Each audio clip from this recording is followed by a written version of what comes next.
दोस्तों, क्या आपको मालूम है हमारी पृथ्वी पर अब तक की सबसे बड़ी तबाही कब आई? एक समय इस तबाही के कारण हमारी पृथ्वी की 90% प्रजाति पूरी तरह से समाप्त हो गए थे। तो चलिए आज हम आपको समय में थोड़ा पीछे ले जाएंगे। अगले 5 मिनट के लिए आप किसी और ग्रह पर चले जाएं, क्योंकि हमारी पृथ्वी ब्लास्ट होने वाली है।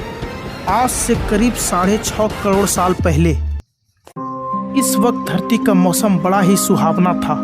सूरज की धूप, समुद्र से आती ठंडी ठंडी हवाएं, इन हवाओं में लहलहाते पेड़ पौधे और ये डायनासोर जो इस मौसम का आनंद ले रहे थे। इसे क्या पता था कि धरती से इसका नामो निशान मिटाने वाली प्रलय इसके करीब आ रही थी, वो भी 80,000 किलोमीटर की रफ्तार से।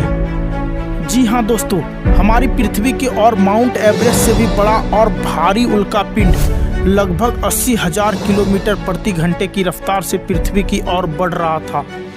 जैसे ही यह उल्कापिंड पृथ्वी की सतह से संपर्क बनाई, इसमें भयानक आग लग गई और एक बहुत बड़ा विस्फोट हुआ।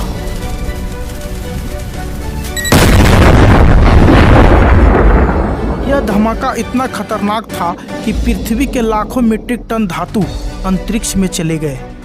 विस्फोट वाली जगह पर 180 किलोमीटर चौड़ा और 20 किलोमीटर गहरा गड्ढा बन गया। इससे डस्ट के सारे मेटर्स आसमान में धूल के एक बड़े बादल का निर्माण किया। इस भयानक टक्कर की वजह से भूकंप की तरंगे धरती के क्रस्ट में कई किलोमीटर अंदर तक चली गई। इस वजह से समुद्र में विशालकाय लहरों का निर्माण हुआ और एक के बाद एक सुनामी की लहरें चारों तरफ बढ़ने लगी। धरती के महाविनाश की प्रक्रिया का आरंभ हो चुका था। इस विस्फोट के वजह से रेडिएशन की मात्रा इतनी बढ़ गई थी कि इसके 800 किलोमीटर के दायरे में आने वाले सभी जीव जलकर पूरी तरह भस्म हो गए। पादपों के कारण इसके अंदर का सारा जल गर्मी के कारण भाप में बदल जाता है। इस महाविनाश में अधिकतर उड़ने वाले जीव इन जमीनी खतरे से बच गए थे, लेकिन अभी धरती पर यह बस महाप्रलय की शुरुआत थी, क्योंकि विस्फोट के वजह से जो लाखों मीट्रिक टन धूल और पत्थर के टुकड़े अंतरिक्ष में गए थे, ठीक 40 मिनट के बाद वे सभी आग के गोले की तरह धरती पर बरसने लगे। इसके बाद धूल के एक भयंकर तूफान 20,000 किलोमीटर प्रति घंटे की रफ्तार से मौत लेकर आ रहा था, जिस वजह से धरती पर सभी जगह एक परत का लेयर बन गया, जिसके कारण धरती पर सूरज की रोशनी पहुंचना मुश्किल हो गया था। विस्फोट के 90 मिनट बाद धरती का तापमान 150 डिग्री सेल्सियस तक चला गया था, जिसके वजह से जो डायनासोर इस विस्फोट के इलाके से दूर थे वो भी इस गर्मी से बच नहीं पाए थे और धीरे धीरे इस महाप्रलय से धरती के 75% आबादी साफ हो गई थी। लेकिन यह महाप्रलय हमारे लिए फायदेमंद साबित हुई, क्योंकि डायनासोर का अंत एक नए प्रजाति के आगमन का सूचक था।